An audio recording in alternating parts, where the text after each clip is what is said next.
kukunin daw niya yung mga bank accounts ni VP Sara. During the committee hearing, makukuha daw yung sa mga bangko at pag hindi daw sumunod ang bangko, ipapakontempt niya.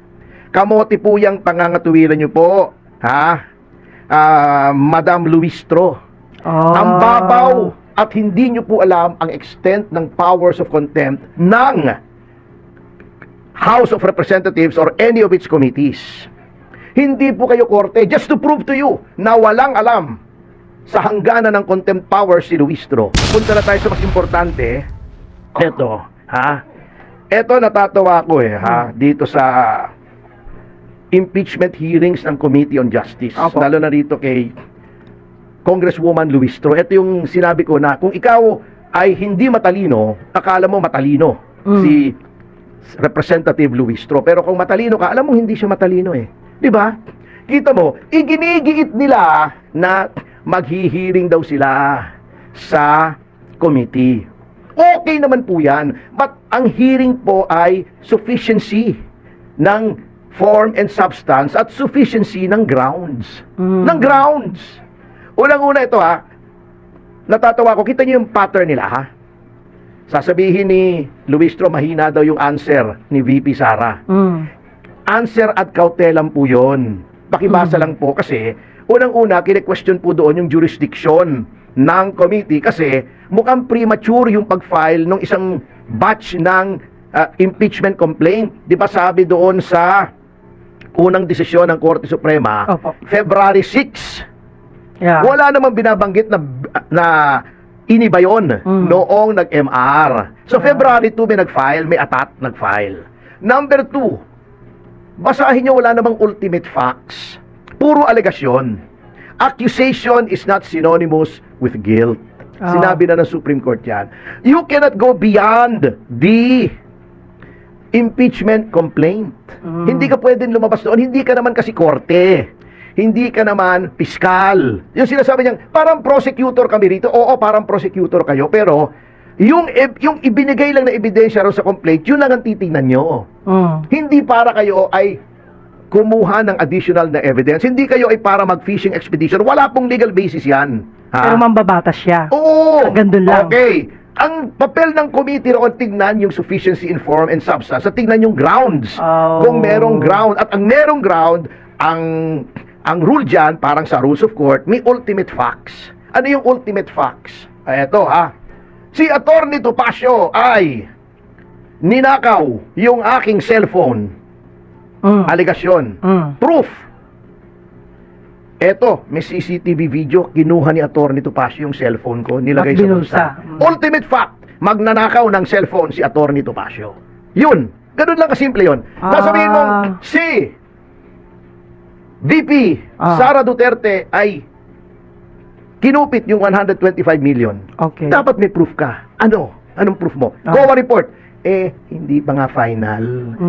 Pinabswelto nga ng COA. How can you therefore conclude na ninakaw ni Sara Duterte ang 125 million? May question pa nga. At sinasabi pa nga, yung sinasabi ni, sino itong, si Sendanya ba yun? Sendanya? Anong pangalan nun? Sendanya. Sendanya. Kumakain pa ng Mary Grace Piatos, umuwi pa. Tabingi yung kanyang pangangatuwiran. Hindi talaga nilalagay. At ang dami-dami ng general, mga dating opisyal, pati ako, alam ko yan. As a fact, yung confidential funds, hindi talaga nilalagay yan. Ang DILG po nung panahon ko when I was ASEC at DILG Secretary si Mayor Lim, merong confidential funds ang DILG. Ginagamit namin anti-crime, anti-drugs, anti-insurgency. Talagang code name yan. So, dapat yung basihan mo ng ultimate facts ay established. Hindi pwedeng puro alegasyon. Ngayon, eto pa, nakakatawa rito kukunin daw niya yung mga bank accounts ni VP Sara. During the committee hearing, makukuha daw yung sa mga bangko at pag hindi daw sumunod ang bangko, ipapakontempt niya. Kamote po yung pangangatuwiran niyo po, Madam Luistro. Ang babaw at hindi niyo po alam ang extent ng powers of contempt ng House of Representatives or any of its committees.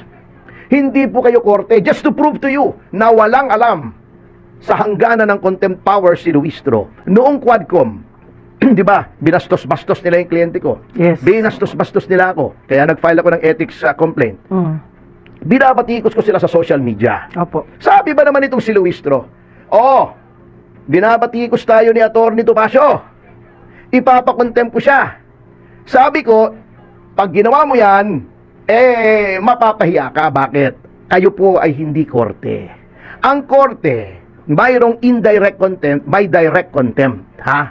Kapag ginawa mo ang isang bagay na nakakabastos sa korte in the presence of or so near the court, yun ang nakalagay na language, Yes. na ang korte ay nabastos, direct contempt yun. Halimbawa, minura mo yung judge o nagwala ka rin sa courtroom. Ngayon, pag sa labas ng courtroom may ginawa ka, halimbawa, binrake mo yung subjudice rule. Nagsalita ka sa media, binastos-bastos mo yung judge.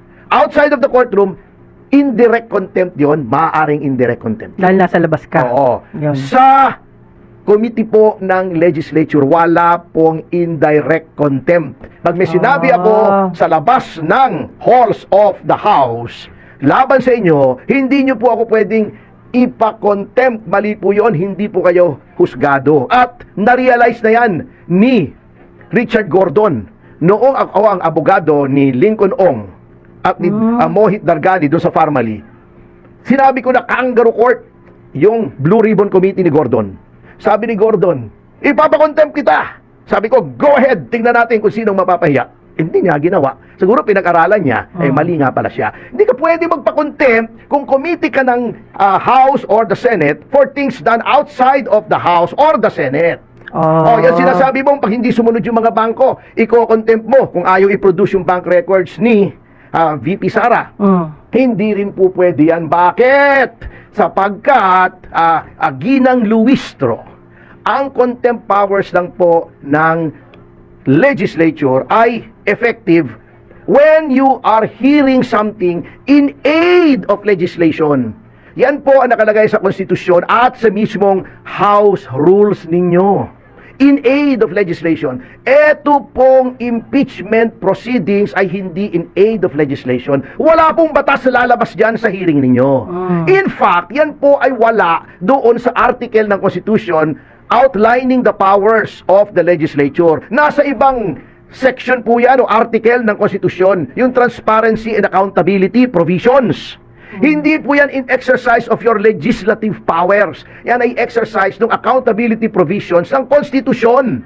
So, hindi po papasok yung contempt po dyan. Because, again, that is not in aid of legislation. Basahin po ninyo, Madam Luistro, ang saligang batas. Siguro naman may space doon sa inyong Baka manggas. na-overlook lang, attorney. Hindi, ang laki-laki ng manggas niya, maglagay siya ng isang kopya ng konstitusyon doon sa manggas niya, di ba? Patayo lagi yung ano niya. Kasyang-kasya yung konstitusyon doon eh. Maglagay po kayo para mahuhugot nyo pagka medyo hindi kayo sigurado. So yun po ang problema dyan.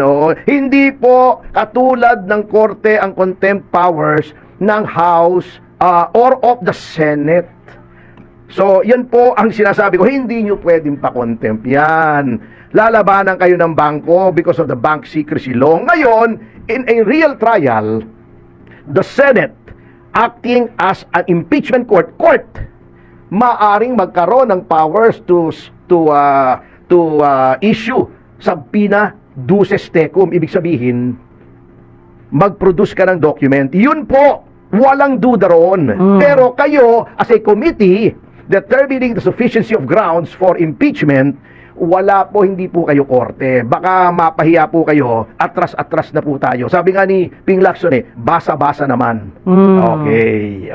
Baka magsesenador siya. Kasi yun ang gusto niyang gawin hindi pwede kung magsisenador siya, pakikita niya na wala siyang alam sa batas Mabubuking siya, katulad niya, di ba?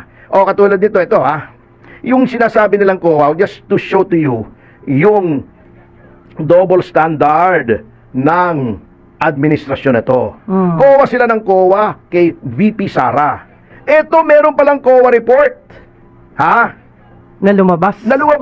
Laban sa Department of Agriculture. Yung kay VP Sara, 125 million, nagkakagulo sila. Ito. Notice of suspension and disallowance ng Department of Agriculture. Hulaan mo kung magkano? Magkano? Hulaan mo. Magmadam auring ka muna. Aha.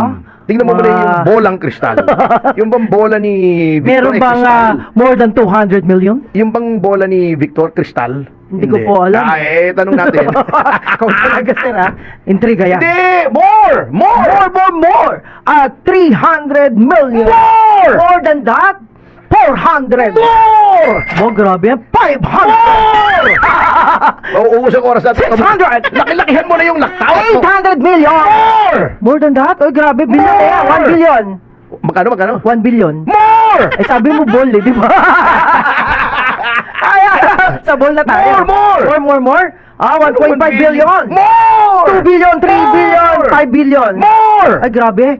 6 billion. More! 8 billion. Yes! Oh my Palakpakan mga goodness. kasama! Ang hirap ng hula. 8 billion mga kasama! Ang laki Mga na lang. kabayan, mga magulang at mga kapatid! So, anong... Ang notice ng disallowance ng Department of Agriculture, anong sinasabi Oh. ni Rizzo Ontiveros? Anong sinasabi ni Laila De Lima? Anong sinasabi ni Sara Elago? Anong sinasabi Ano po? ng mga EPAL na anti-corruption daw sila? Oh, sige nga po. Wala. Grabe, O ano ah. kayo ngayon? So, ibig sabihin, attorney, make it short, please. Ibig Double sabihin, standard, kaipokrituhan. Kaipokrituhan, Oh. that is plastic. Yung unliquidated na advances ni Laila De Lima, Oh. bilyon-bilyon din. Noong siya ay nasa Senado ba o meron yan na nakita ko Anong sinasabi nila? Wala rin. Ano ba yan? At meron pa po, marami pa po kaming nakukuha sa pamamagitan ni dating Secretary Mike Defensor na mga COA reports na bilyon-bilyon pero wala po silang sabi nga nung mga matatanda, di ba? Nihaniho. No comment. No comment, nihaniho. Ayun. Alam mo yung mga expression na yan, nawawala na. So, meaning, wala silang alam dun. Alam mo ba, may kausap ako nung isang araw na nagko-consulta sa akin. Ano po? Sabi ko, sabihin mo muna sa akin ang punot dulo nitong storya. Okay. Hindi niya naintindihan. Ano po yun? Hindi niya alam kung ano yung expression. Alam niyo ba yun? Puno. Punot dulo. Start. Ano bang punot dulo? Ayun. Oo. Saan nag-umpisa? At saan natapos? Oo. Yun. Ano ba yung punot dulo? Isang best pumunta ako Malalim dun na Tagalog sa kasi. hardware diyan sa mall. Apo. Meron ba kayong kahadyero? Hindi nila alam kung ano yun. Ay? Ano ba yung kahadyero? Alam niyo. Oo. Sila hindi yung kwero. Meron ba yung sapatos? Anong klase sapatos? Kwero. Hindi Ayun. nila alam yung kwero. Kwero is Spanish for leather. Ayan. Kwero. Leather Kwero. shoes ang hinahanap ko. Ano sir yun? Kwero? Hindi nagamit yan, hindi nagamit. Leather pwede. Yun ang problema minsan. Anyway, syempre, kanya-kanyang henerasyon yan Opo. Si Hindi senyor. alam na henerasyon ito. Sinasabi. Ay, yung pabalat bunga. Alam Pakitang tao. Ayan, hindi ko alam di ba? Inab- Yung palipad hangin. Parinig. Parinig, yun, ang galing Oo, ano pa ba? Ano pa? Yung yung hampas lupa. Mahirap. Hampas lupa, Mahirap. Hampas lupa na, Poor. isa pa, di ba? Hampas lupa na patay gutom. Walang Ay, kung pagkain. may gumagamit pa ba hirap nun? din yun. Patay gutom. Opo, ginagamit Ay, yung pa po mata yan. pobre. Mapagmata. Eye poor.